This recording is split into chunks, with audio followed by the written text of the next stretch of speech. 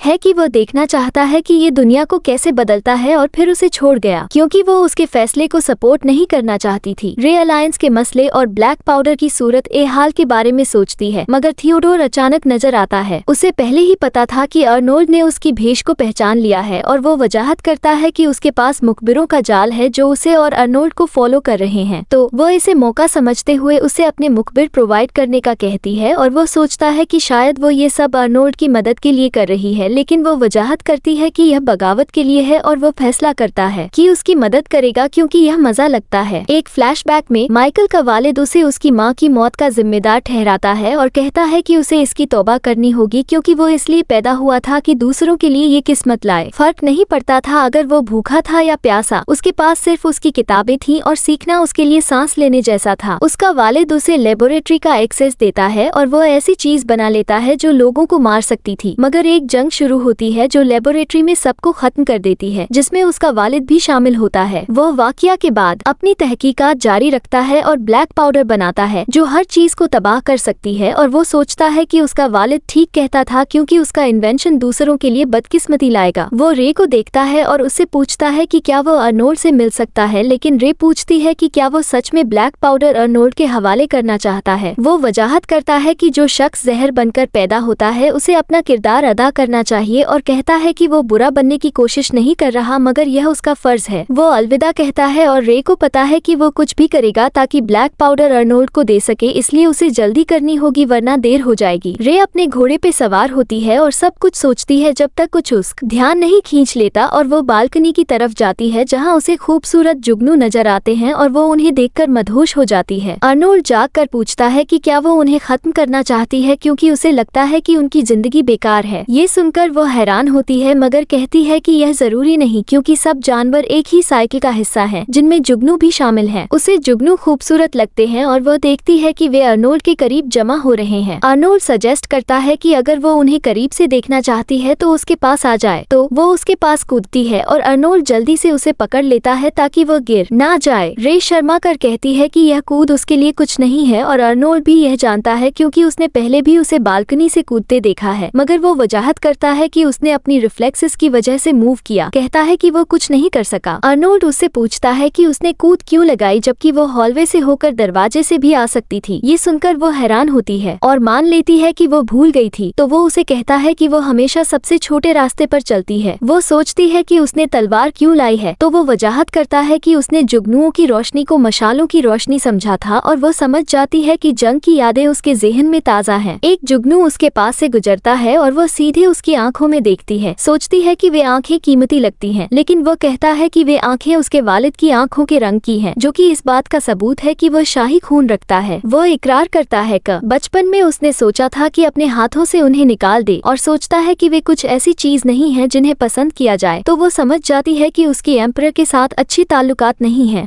Arnold याद करता है कि जब वो महल में आई थी उसने कहा था कि वो इस मुल्क की तारीफ करती है, मगर उसे वैसा महसूस नहीं होता। कहता है कि दर उल हुकूमत का मंजर उसे गुस्से से भर देता है। सोचता है कि ये उसकी वालिद से मिली हुई आंखों की वजह से है, मगर वो उसे समझाती है कि दूर से देखने पे रोशनी जंग की मशालों जैसी या जुगनुओं जैसी लग सकती है और एक शख्स की परसेप्शन उसके वालिदैन से विरासत में नहीं मिलती। हर शख्स अपने जिंदगी के तजुर्बात से अपने ख्यालात बनाता है, इसलिए उसे सिर्फ मुल्क और इसके बाशिंदों की खूबसूरती के बारे में सीखना होगा, मगर वो महसूस नहीं करता कि उसे चीजों को मुख्तलिफ नजर से देखने की जरूरत है। कहता है कि उसे ऐसी चीजें चाहिए जो उसके मकासद हासिल करने में मददगार हों। वो वजाहत करता है कि उसने पहले भी अपने प्यारे लोगों को मार डाला है, तो अगर वो कभी रास्ता रोकने लगी तो वो उसे भी खत्म कर देगा। वो कॉल्स के बारे में बात करता है और सोचता है कि वो ज्यादा इन्वॉल्व हो रही है, तो वो उसे कहता है कि उसे मजबूर न करे कि वो उसे खत्म कर दे, लेकिन वो इसका वादा नहीं कर सकती और इसकी बजाय डरने के वो वजाहत करती है कि जब वो उसकी बीवी बनेगी तब भी उसके अपने मकसद होंगे और उसे परवाह नहीं कि अगर इस वजह से वो ठुकरा दी जाए। लेकिन अगर वो दिन आता है तो वो वादा करती है कि वो वापस आएगी। अर्नोल्ड को ये बात समझ नहीं आती, तो वो वजाहत करती है कि वो नौकर, हर्बलिस्ट या फिर एक नाइट बनकर वापस आ सकती है, मगर वो हमेशा उससे मिलने वापस आएगी। वो उसके चेहरे को छूती है और कहती है कि ये उसकी आंखें हैं और उससे नफरत न करने को कहती है क्योंकि उसे लगता है ये दुनिया की सबसे खूबसूरत चीज है। लेकिन अर्नोल्ड को महसूस होता है कि देर हो रही है, तो वो उसे आराम करने को कहता है। अगले दिन थियोडोर के मुखबिरों ने माइकल का पीछा किया और उसका रास्ता मैप किया, जैसा कि थियोडोर ने रे के साथ मालूमात शेयर की। कुछ दिन बाद काइल पुलवराइज्ड मेटल्स ले आता है जो रे ने अपने अलायंस का हिस्सा होने के नाते मंगवाए थे और वो देखकर मुतासिर होती है। अर्नोल्ड ने काइल को नए ऑडियंस का मौका दिया है, तो काइल सोचता है कि क्या ये काफी होगा उसे मनाने के लिए, मगर वो मानती है कि वो नहीं जानती कि वो शायद सुने। रात को वो सी के दिए हुए मटेरियल्स के साथ कुछ बनाने लगती है और मुखबिरों ने माइकल का पीछा जारी रखा, लेकिन वो उसे महसूस कर लेता है और भाग जाता है। अर्नोल्ड के साथ मुलाकात शुरू होती है, मगर वो कहता है कि उसे अभी भी अलायंस बनाने का वक्त नहीं लगता। कहता है कि काइल के पास एक बेहतरीन तजवीज होनी चाहिए। रे मुदाखिलत करती है और अपने मर्चेंट स्किल्स का इजहार करती है। कॉल्स के आर्टिजन्स के बनाए गए ज्वेल्स पेश करती है कि वजाहत करता है कि स्नो की पाबंदियों की वजह से कॉल्स को अपनी सारी इन्वेस्टमेंट्स रिसर्च और ज्वेलरी मैन्युफैक्चरिंग टेक्निक्स में लगानी पड़ती हैं, जिससे वो कॉम्प्लेक्स AR इफेक्ट्स वाले लग्जरी प्रोडक्ट्स बना सकते हैं जो रिप्लिकेट करना मुश्किल है। उसका दूसरा एस वो घड़ी है जो अर्नोल्ड ने उसे दी थी, मगर अर्नोल्ड जानता है कि ये सिर्फ एक कॉपी है, तो वो समझाती है कि ये असली नहीं है और अभी और घड़ियां मिलना मुश्किल है। मगर काइल के आर्टिजन्स ने बिल्कुल वही रिप्लिका बनाने में कामयाबी हासिल की। वो उसे तसव्वुर करने को कहती है कि इन मैन्युफैक्चरिंग टेक्निक्स को दूसरे मकसद के लिए इस्तेमाल किया जाए। समझाती है कि कॉल्स वही मुल्क है जो टेक्नोलॉजी में एक कदम आगे बढ़ सकता है। वो यकीन दिलाती है कि अर्नोल्ड जरूर इसको एम्पायर में लाना चाहेगा, मगर वो सोचता है कि क्या ये सब है। कहता है कि उसे अलायंस की जरूरत नहीं है क्योंकि टेक्नोलॉजी हासिल करने के लिए वो इसे कुव्वत के जरिए भी हासिल कर सकता है। तब काइल बात करने लगता है, समझाता है कि रेश का यकीन है कि उनके पास मुस्तकबिल को बेहतर बनाने की ताकत है। वो अर्नोल्ड की तारीफ करता है, कहता है कि वो एक बेहतरीन हुक्मरान है और काइल जानता है कि उसके दिल में नेक इरादे हैं। काइल समझता है कि उसे मिलिट्री प्रोटेक्शन मांगनी नहीं चाहिए थी, लेकिन इसरार करता है कि अलायंस बनाना गलती नहीं है और यकीन दिलाता है कि वो उसका भरोसा हासिल करने के लिए कोई कसर नहीं छोड़ेगा। थियोडोर अचानक से नजर आता है और रे को सिग्नल देता है और वो समझ जाती है कि उसे वहाँ से निकलना होगा। वो समझाता है कि मुखबिर को सुला दिया गया है, इसलिए माइकल की मौजूदा पोजीशन मालूम नहीं है और एक ग्रुप गार्ड्स अचानक काइल को घेर लेते हैं, तो तो वो अर्नोल्ड से पूछता है कि क्या हो रहा है। थियोडोर को अर्नोल्ड के सुकून पर गुस्सा आता है जब उनकी मुलाकात को रोक दिया गया और उन्हें एहसास होता है कि उसने उस वक्त कोई हैरानी नहीं दिखाई। थियोडोर को मालूमात मिलती है कि माइकल नजर आया है और हम देखते हैं कि वो गार्डन में रेश का इंतजार कर रहा है। रे याद करती है जब माइकल ने उसे नॉर्दर्न लाइट्स देखने के लिए ले गया था और उसने पूछा था कि वो उसकी इतनी परवाह क्यों करता है। माइकल कहता है कि शायद ये उसकी जिंदगी का सिर्फ एक अच्छा काम होगा। वो उसे गार्ड से घिरा हुआ पाती है क्योंकि उसने खुलकर ऐलान किया था कि वो चंद घंटों में तशद्दुद का इरादा रखता है। वो सोचती है कि उसका प्लान ये है कि वो अर्नोल्ड को ब्लैक पाउडर की ताकत दिखाए, लेकिन वो आर्ग्यू करती है कि इससे मासूम लोगों की कुर्बानी होगी। लेकिन माइकल जिम्मेदारी लेने को तैयार है। कहता है कि वो अपन क्रिएशन को दिखाने से खुद को रोक नहीं सकता क्योंकि ये उसकी फितरत में है। वो अपनी पॉकेट वॉच से वक्त देखता है और उसे मशवरा देता है कि उसके अल्फाज को लिटरल ना ले। वो ये भी जाहिर करता है कि उसने उसे अपनी अप्रेंटिस बनाने का फैसला बस एक जोश में किया था। थियोडोर एरिस कहते हैं कि सब कुछ ठीक से हो गया है तो रेश राहत महसूस करती है। अपनी पिछली जिंदगी में उसने माइकल से पूछा था कि क्या जहर किसी को खुशी दे सकता है, मगर उसे कभी जवाब नहीं मिला। इस बार वो फैसला करती है कि कुछ एक्शन लेगी। वो उसे बताती है कि हालांकि वो ज्यादा देर तक उसकी अप्रेंटिस नहीं रही, मगर वो ये कह सकती है कि जहर भी किसी को खुश कर सकता है। वो समझाती है कि अल्केमी का एक कानून है कि तमाम वेरिएबल्स को मद्देनजर रखा जाए वरना एक्सपेरिमेंट फेल हो जाता है। उसका कहना था कि उसकी गलती यह थी कि वो उस वेरिएबल को नहीं समझा जो वो खुद है। जब वक्त आता है वो आतिशबाजी देखता है और उसे एहसास होता है कि उसकी ब्लैक पाउडर आसमान में फट गई है। रेश समझाती है कि उसकी क्रिएशंस का मतलब दूसरों को तकलीफ पहुंचाना नहीं होता क्योंकि इनका दूसरा इस्तेमाल भी हो सकता है। आतिशबाजी आसमान में फट रही है और सब उसकी खूबसूरती से मुत्तहिर हैं। वो समझाती है कि उसने मेटल्स के टाइप्स को फर्क करने के लिए सिंपल तरीके सोचे थे। उसने सोचा था कि ऑरोरा के बारे में और याद आया कि मेटल्स जलने पर किस तरह रोशनी देते हैं, तो उसने फ्लेम्स का रंग बदलने का तरीका बनाया। वो कहती है कि छोटी रोशनियां खूबसूरत जुगनू या जंग के मशालों जैसी लगती हैं, तो किसी चीज का सिर्फ एक मतलब नहीं होता। और ये बात ब्लैक पाउडर पर भी लागू होती है कि कुछ भी सिर्फ दूसरों के लिए बदनसीबी का सबब नहीं बन सकता। वो सोचता है कि उसने ये सब क्यों किया, तो वो कहती है कि क्योंकि वो एक स्टूडेंट है और अपनी पिछली जिंदगी को याद करती है। जानती थी कि उसे इससे कायल करने के लिए सबूत चाहिए, तो उसने उसे आतिशबाजी दिखा दी। माइकल फायरवर्क्स के सब केमिकल रिएक्शंस को समझता है मगर मान लेता है कि वो कभी अपनी क्रिएशन के लिए इस तरह का इस्तेमाल नहीं सोच सकता था। सब मंजर से हैरान हैं और सोचते हैं कि वो अमेजिंग है, मगर रेश श्योर है कि वो अपनी क्रिएशन के लिए दूसरे इस्तेमाल भी ढूंढ लेगा क्योंकि वो दुनिया का सबसे बेहतरीन अल्केमी स्टर है। आखिर में उसको समझ आता है और वो मान लेता है कि उसकी क्रिएशन कुछ खूबसूरत बन गई है। वो थियोडोर का शुक्रिया अदा करती है और हम ये सीखते हैं कि कुछ वक्त पहले उसने थियोडोर से कहा था कि जरूरी इक्विपमेंट शहर में डिस्ट्रीब्यूट करे। अपनी तीसरी जिंदगी के तजुर्बे की वजह से वो माइकल के इस्तेमाल की गई गन पाउडर की मात्रा और हर बम को रखने की जगह का अंदाजा लगा सकती थी। उसने इसे माइकल की हरकतों से मिलाया और आदमियों को हर कोने की तलाशी लेने का हुक्म दिया पहले कि बम को आतिशबाजी में तब्दील कर दिया जाए। लानेट अचानक माइकल के पास आती है और वजाहत मांगती है। थियोडोर कहता है कि वो माइकल का ख्याल रखेगा, मगर क्योंकि उसने खुलेआम ऐलान किया था कि वो सम्राट के इलाके में कोई वाकया पैदा करेगा, लावन इसे इजाजत नहीं दे सकता। अर्नोल्ड भी आ जाता है तो लानेट उसे सब कुछ बताती है और रेश मुदाखिलत करने की कोशिश करती है, मगर वो उसे रोक लेता है और समझाता है कि जो कुछ हुआ वो कॉयल की नई टेक्नोलॉजी का डेमोन्स्ट्रेशन था। जाहिर करता है कि वो कॉयल के किंगडम के साथ एक टेक्नोलॉजिकल अलायंस बनाएंगे। रेश ये सुनकर खुश होती है और मुस्कुराती है जब अर्नोल्ड यह वाज़ेह करता है कि मिलिट्री सपोर्ट के बदले में कॉयल का किंगडम अपनी तमाम टेक्नोलॉजी और नॉलेज शेयर करेगा। लानेट के जाने से पहले रेश अपनी पहचान छुपाने के लिए माफी मांगती है। रात के ट्रेनिंग कॉल में माइकल के एक्सपेरिमेंट के बारे में कुछ नहीं बताती। वो माइकल को दूसरों को मुसीबत में डालने पर दोष देती है। माइकल अपनी असली इरादे जाहिर करने वाला होता है, मगर रेश उसे चुप रहने को कहती है, तो वो माफी मांगता है और वादा करता है कि फिर कभी ऐसा कुछ नहीं करेगा।